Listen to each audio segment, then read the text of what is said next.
어떤 할머니가 택시 타고 한참 가다가 생각해 보니까 어디 가자고 했는지 잊어버렸어요. 그래서 그 운전수 아저씨 등을 툭툭 치면서 아저씨 제가 어디 가자고 했죠? 했어요. 그 아저씨가 깜짝 놀라면서 하는 말이 할머니 언제 탔어요? 그러더래요. 자, 옆 사람 보시면서 잘 나오셨습니다. 인사 한번 하세요. 예. 예. 잘 나오셨어요. 예, 예.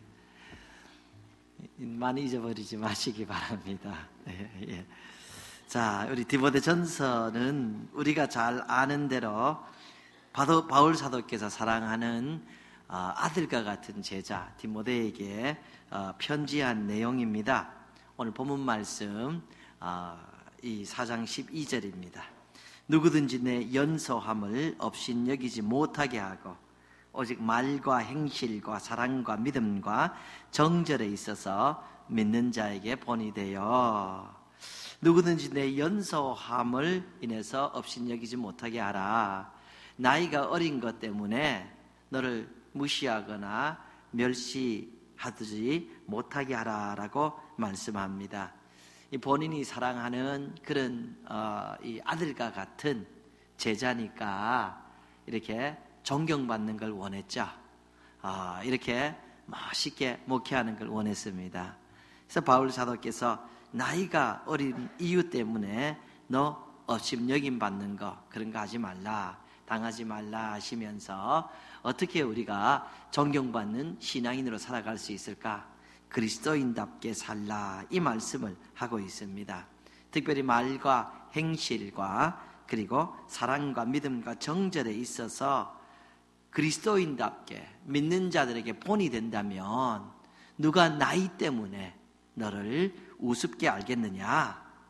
말과 행실과 사랑과 믿음과 정절에 있어서 누구도 업신여기지 못하는 행동을 한다면은 그리스도인답게 그렇게 산다면 존경받는 사람이 될 수 있다. 이것을 가르치는 것이죠. 지난주에 노회가 있었습니다. 헤브론 교회에서 노회가 월요일부터 수요일까지 있었는데 그 노회 준비 모임을 목사님들하고 하는 가운데서 한 목사님이 이런 얘기를 해요. 우리 교회를 가르쳐서 그 교회에 어떤 장로님 있죠? 그래요. 있습니다. 그 장로님처럼 열심인 장로님 이 밴쿠버에서 거의 없습니다. 참 훌륭합니다. 그렇게 얘기를 해요. 그러니까 제가 기분이 얼마나 좋았겠습니까? 제가 기분이 너무너무 좋았습니다. 그래서 제가 또 이렇게 말했어요. 우리 교회는 그 장로님만 훌륭한 게 아니고 다른 장로님들도 다 그렇게 훌륭하시다고 제가 자랑을 좀 했습니다. 그러니까 저를 또 부러워하는 그런 눈치들이었어요.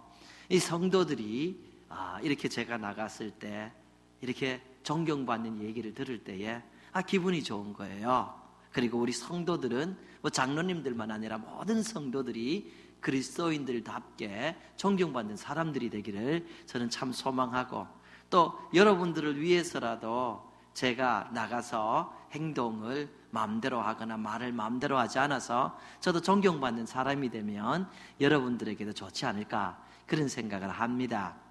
근데 바울 사도께서 특별히 사랑하는 제자였기 때문에 그리스도인답게 그렇게 행동하면은 누구도 너를 업신여기지 못한다, 이런 내용의 말씀을 하는 것이죠. 이 존경이라는 것이 나이가 들거나 아니면 어떤 타이틀, 직분을 받게 되면은 절로 온다고 생각하는 분들이 있습니다. 사실 나이가 든 분들을 존경하고 또 높은 직분을 가진 분들을 존경하는 것이 당연합니다. 그런데 현실은 그렇지가 않습니다. 나이가 있다고 해서 다 존경받지 못하지요. 나이가 든 분이 그 나이에 맞는 언어를 사용하거나 나이에 맞는 행실을 사용하지 못할 때에 사람들은 그 사람을 오히려 나이 때문에 더 무시하게 되는 것이지요. 이 사람은 보통 다른 사람에 대해서 기대치라는 것이 있습니다. 사람이 저런 직분을 맡으면은 요 정도의 삶은 살아야 된다, 요 정도의 언어는 구사하고 행실을 해야 된다 하는데, 그 사람들의 기대치보다 조금만 더 높으면은 사람들은 저분 같은 권사님, 저분 같은 안수집사님, 저분 같은 국회의원 하면서 존경합니다. 그런데 그 기대치보다도 조금만 못하면은 사람들은 그 사람을 오히려 그 직분 때문에 무시하는 거죠. 나이가 마찬가지죠. 이 나이가 들수록 사람들은 그 나이에 맞는 어떤 언행을 기대하고 있습니다. 그 언행에 미치지 못할 때 사람들은 무시하게 되는 것이고, 또 그 언행보다도 그 나이보다도 조금 더 이 나이의 기대치보다 조금 더 아름다운 삶을 살 때 역시 그분 이렇게 칭찬하는 것이라는 말이에요. 이 사람은 나이가 들거나 이렇게 큰 타이틀을 가졌다고 절로 존경을 받는 것이 아니라, 존경은 바로 열심히 수고해서 버는 것이지요. 그래서 우리가 사실 나이가 들어갈수록 조심스러워진다, 이런 생각을 할 때가 있습니다. 여러분, 친구여 나이가 들거든 이렇게 살게나 하는 시가 하나 있습니다. 오래전에 제가 어떤 목사님 설교를 통해 들었는데 이런 내용입니다. 들어보시기 바랍니다. 친구여, 나이가 들면 설치지 말고 미운 소리, 우는 소리, 헐뜯는 소리, 그리고 군 소리, 불평일랑 하지를 마소. 알고도 모른 척, 모르면서도 적당히 아는 척 어스룩하소. 그렇게 사는 것이 평안하다오. 친구여, 상대방을 꼭 이기려고 하지 마소. 적당히 져죽으려 한 걸음 물러서서 양보하는 것, 그것이 지혜롭게 살아가는 비결이라오. 친구여, 돈 욕심을 버리시구려. 아무리 많은 돈을 가졌다 해도 죽으면 가져갈 수 없는 것, 많은 돈 남겨 자식들 싸움하게 만들지 말고 살아있는 동안 많이 뿌려서 산더미 같은 덕을 쌓으시구려. 친구여, 그렇지만 그것은 겉이야기. 정말로 돈은 놓치지 말고 죽을 때까지 꼭 잡아야 하오. 옛 친구를 만나거든 술 한 잔 사주고, 불쌍한 사람 보면 베풀어주고, 손주 보면 용돈 한 푼 줄 돈 있어야 늙음하기 내 몸 돌봐주고 모두가 받들어준다오. 우리끼리 말이지만 이것은 사실이라오. 옛날 일들일랑 모두 다 잊고 잘난 체 자랑일랑 하지를 마오. 우리들의 시대는 다 지나가고 있으니 아무리 버티려고 애를 써봐도 가는 세월은 잡을 수가 없으니 그대는 뜨는 해 나는 지는 해 그런 마음으로 지내시구려. 나의 자녀 나의 손자 그리고 이웃 누구에게든지 좋게 배는 마음씨 좋은 이로 살으시구려. 멍청하면 안 돼요. 아프면 안 돼요.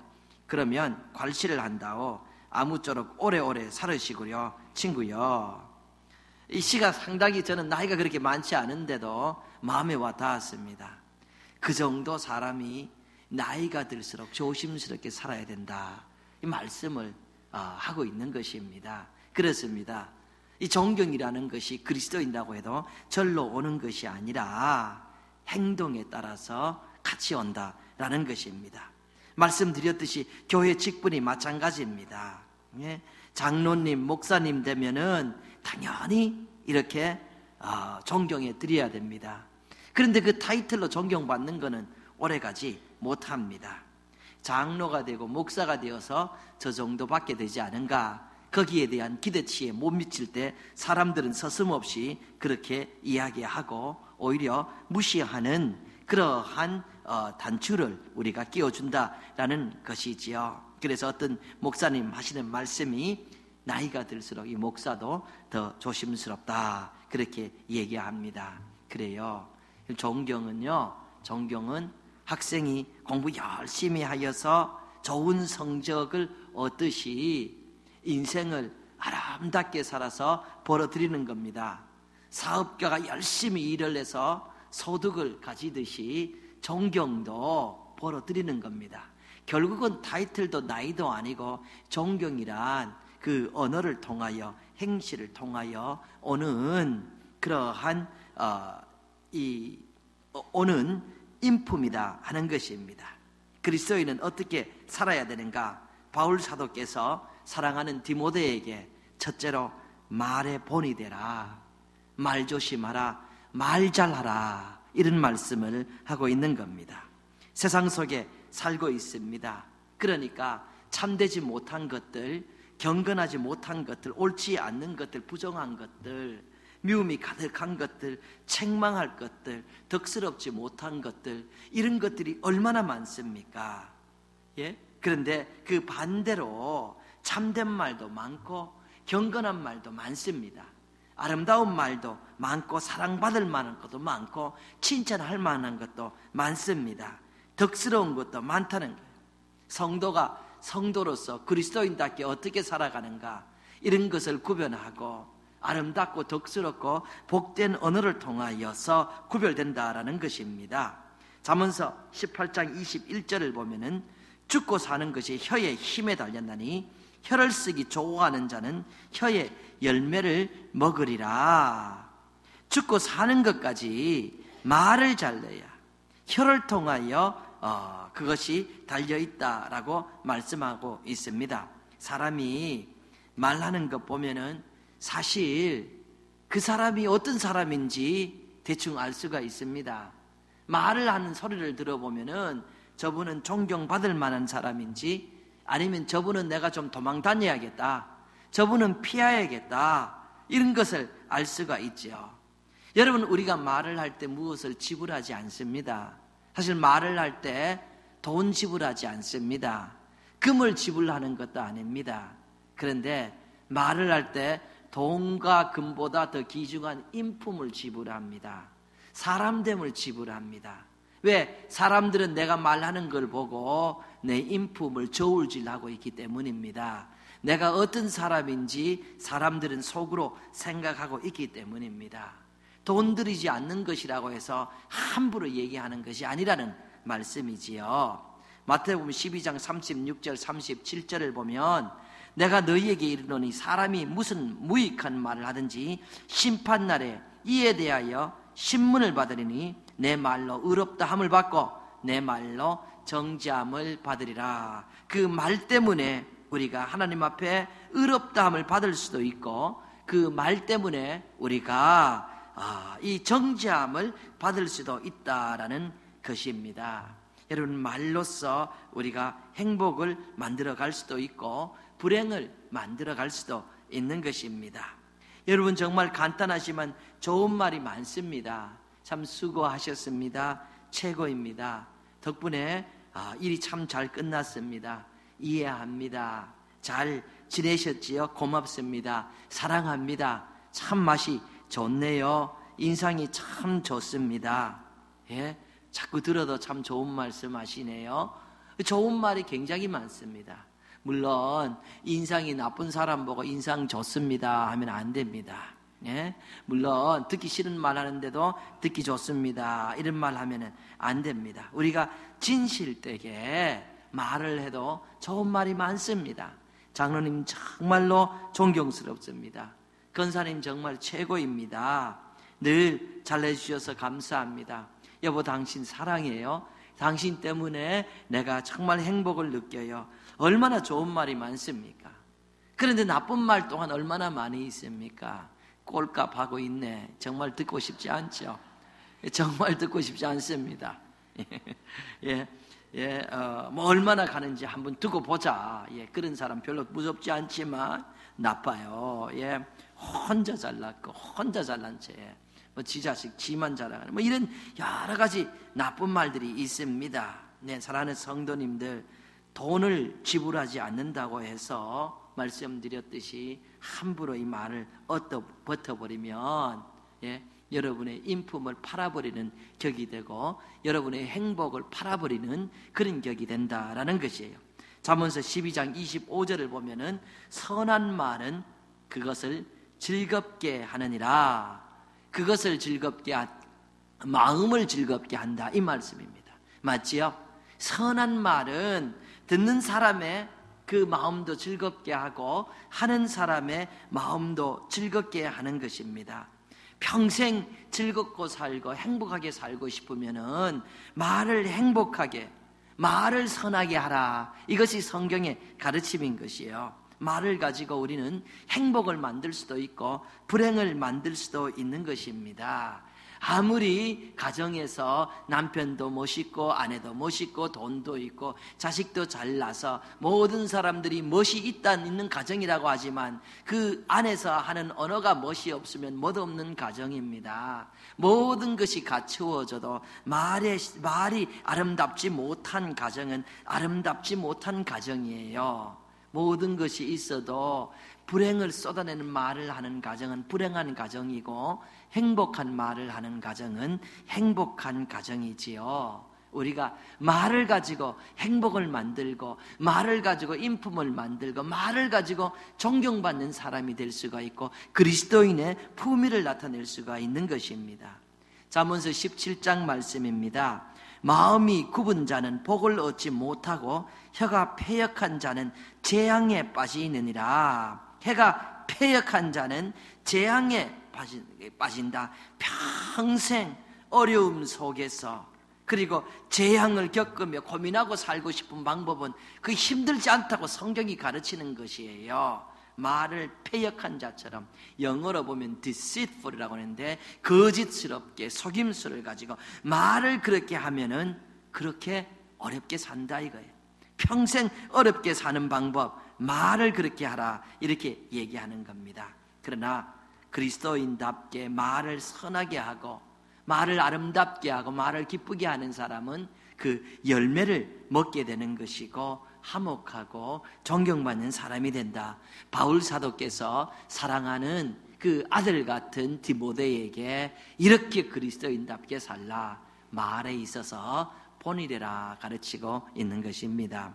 둘째로 바울 사도께서는 행실에 있어서 본이되라라고 가르칩니다. 행동에 있어서 바른 행동을 하면은 너가 나이가 어리다고 해서 누가 너를 업심여기겠느냐, 이 이야기를 하는 것이죠. 말씀드렸듯이 나이가 이렇게 든 사람이라고 할지라도 행실이 바르지 않으면은 아무도 존경하지 않습니다. 그러나 나이가 어리고 여러 가지가 모자르더라도 행실에 있어서 올바른 사람은 하나님 앞에서 기쁨을 나누고 또 이렇게 존경받는 사람으로 살아가는 것입니다. 혹시나 여러분 중에 아직도 내가 하나님의 자녀인가, 내가 구원을 받았는가, 내가 지금 죽어도 하나님 아버지 집에 갈 수 있는가, 이렇게 구원의 확신이 없는 분 혹시 있는지 모르겠습니다.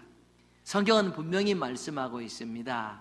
우리는 교회를 조금만 다니면 아는 그런 성경 구절이지요. 하나님이 세상을 이처럼 사랑하사 독생자를 주셨으니 이는 그를 믿는 자마다 멸망하지 않고 영생을 얻게 하려 하심이라. 하나님께서 독생자를 주셨습니다. 왜 주셨는가? 예수님 믿는 자마다 멸망하지 않고 영생을 얻게 하려고 주셨습니다. 누구든지지요, 남자나 여자나 나이가 많으나 나이가 어리나 상관하지 않습니다. 누구든지 예수님을 믿으면은 바로 영생을 얻고 구원을 얻고 하나님 아버지 천국에 가게 하기 위해서 예수님께서 오셨다라고 말씀하고 있습니다. 여러분, 우리는 세상을 살다면서 가끔씩 속습니다. 참 그 사람이 내가 정말로 믿도록 도와주었을 때, 그래서 그 사람이 내게 조금 잘하는 것 보고 나는 그 사람을 찰떡까지 믿었는데 그 사람이 나중에 알고 보니까 나를 쑥떡같이 속이더라. 그런 사람들이 있어요. 근데 이런 것을 한 번, 두 번 경험하다가 보면은 사람을 믿지 못하는 거예요, 사람을. 근데 사실은 이웃을 믿지 못할 뿐만 아니라 때로 내가 나를 믿지 못할 때가 얼마나 많은지 모릅니다. 내가 내게 속을 때가 많다는 거예요. 그래서 연초가 되면은 나는 올해에는 정말 이런 마음을 가지고 이렇게 아름답게 살리라, 이런 생각을 하는데 작심삼일이라고 벌써 잊어버리고 내가 돌이켜보니까 내가 그렇게 못 살았네, 이런 생각을 합니다.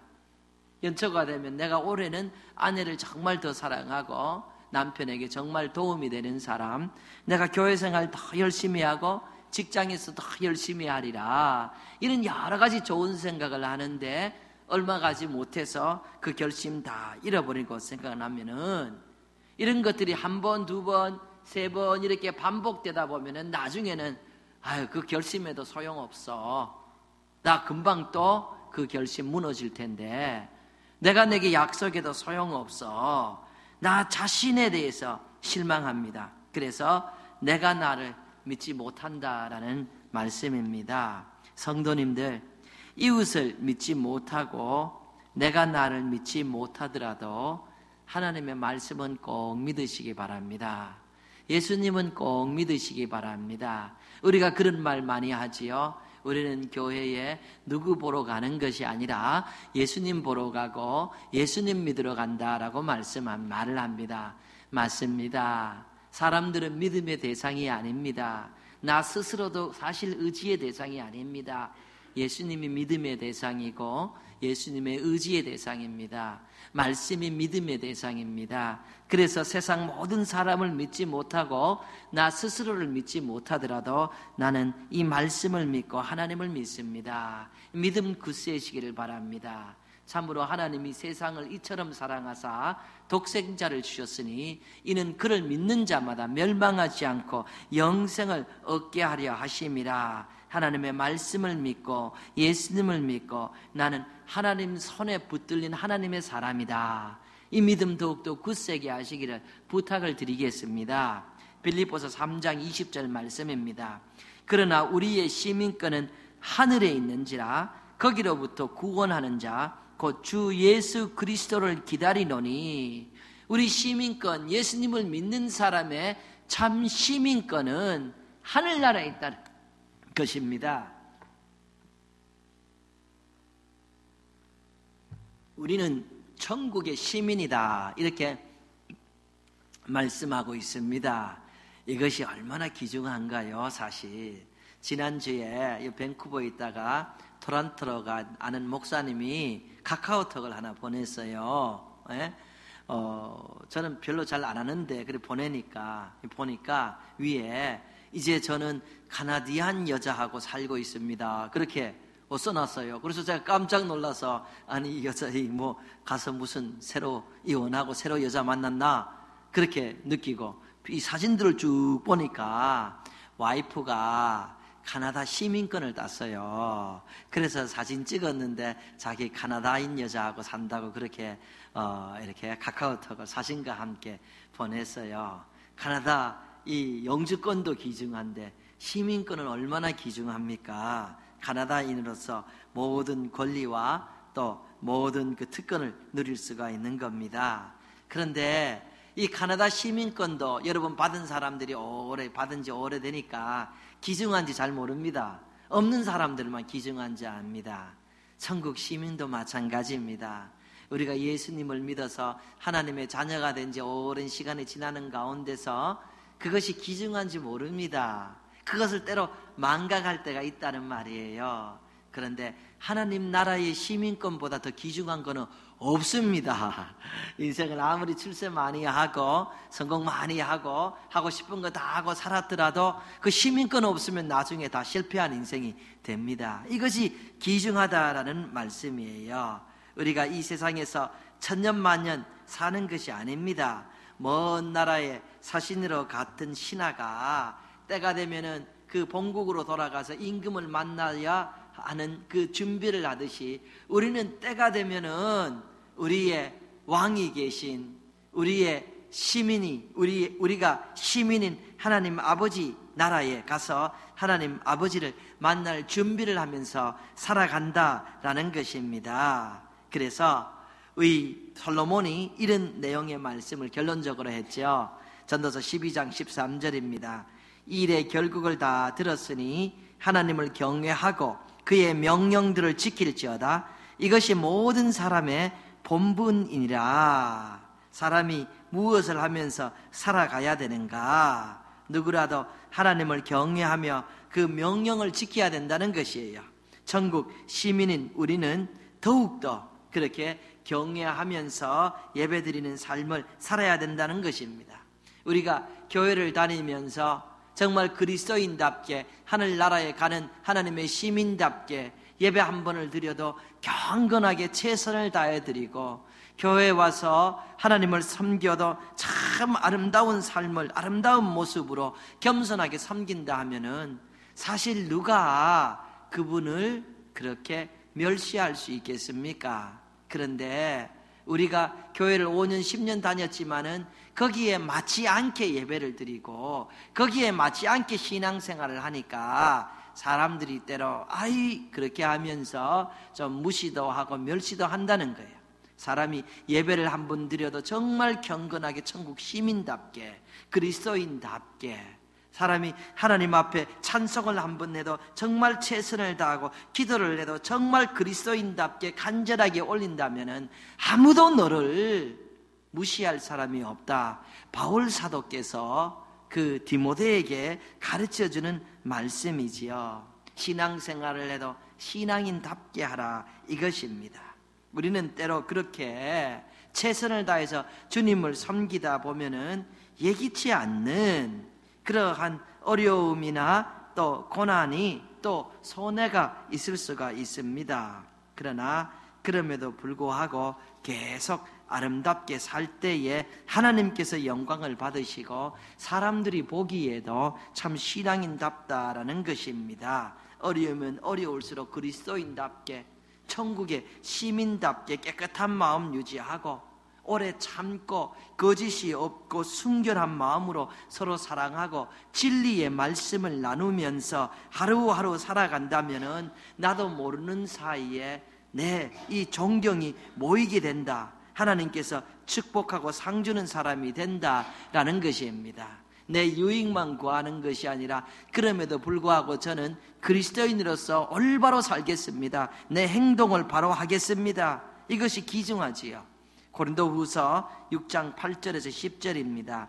우리는 속이는 자 같으나 참되고 무명한 자 같으나 유명한 자여 죽은 자 같으나 보라 우리가 살아있고 징계를 받는 자 같으나 죽임을 당하지 아니하고 근심하는 자 같으나 항상 기뻐하고 가난한 자 같으나 많은 사람을 부요하게 하고 아무것도 없는 자 같으나 기뻐하고 가난한 자 같으나 많은 사람을 부요하게 하고 아무것도 없는 자 같으나 모든 것을 가진 자로다. 참되게 주님을 섬기는 삶을 사는 사람, 아무도 몰라주는 것 같지만은 참으로 아름다운 삶을 사는 것이다. 안 될 것 같지만은 일어서는 사람이고 무시당하는 것 같지만은 존경받는 사람으로 살아가는 것이다. 이런 내용의 말씀을 하는 것입니다. 여러분, 우리는 지난 몇 주 동안 요셉 이야기를 나누었습니다. 형들의 시기심으로 그 노예로 애굽에 팔려갔는데, 여러분 사실 여러분 곰곰이 요셉이라는 사람의 백그라운드를 생각해 보면은 정말 존경스럽습니다. 정말 대단한 사람이 아닌가 그런 생각이 듭니다. 생각해 보세요. 17살에 노예로서 애굽이라는 곳에 팔려갔습니다. 애굽이라는 곳에는 하나님을 믿는 사람을 찾아볼 수가 없는 곳이에요. 주인은 전부 다 태양신을 믿는 그런 곳이고 바로를 신처럼 믿는 그런 곳이에요. 하나님을 믿는 사람이 아무것도 없고 본인은 그런 사람 밑에서 노예 생활하고 혼자밖에 없어요. 그런데도 하나님이 이곳에도 있다 하면서 그 행실을 똑바로 하고, 하나님께서 이곳에도 있다 하고 내가 어떻게 하나님 앞에 득제하리요 하면서 모든 유혹을 떨쳐내는 대단한 사람입니다.